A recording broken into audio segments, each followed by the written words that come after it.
অনেক দিন পর চলে এলাম তোমাদের সঙ্গে আরও একটি ভিডিও শেয়ার করতে। হ্যালো এভরিওয়ান, আমি টিয়া চলে এলাম আজকে আরও একটা ছোট্ট ভিডিও নিয়ে।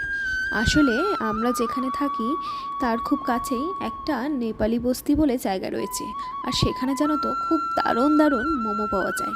তাই গতকাল বিকেলে ভালো লাগছিল না, হুট করে বললাম চলো না একটু মোমো খেয়ে আসি। আর বড় তেমনি বলল চলো, আর এই সুযোগ কি হাতছাড়া করা যায়? তাই বেরিয়ে পড়লাম। আমাদের বাড়ি হয়ে পেছনের দিকে একটা বাগান রয়েছে, একটা বললে ঠিক ভুল হবে, বেশ চা পাতার বাগান রয়েছে। তোমরা ভিডিওতে দেখতেই পাচ্ছ, দেখো চারপাশটা কি সুন্দর লাগছে।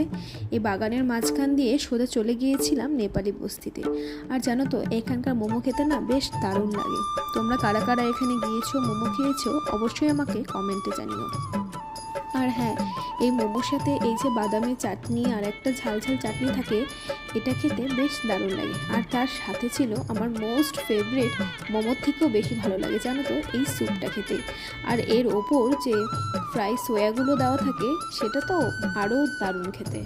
তোমাদের কেমন লাগে আমাকে একটু জানিও।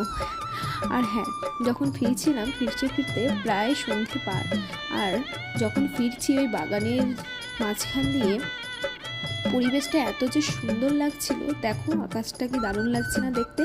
তোমরা জানিও হ্যাঁ তোমাদের কেমন লাগছে।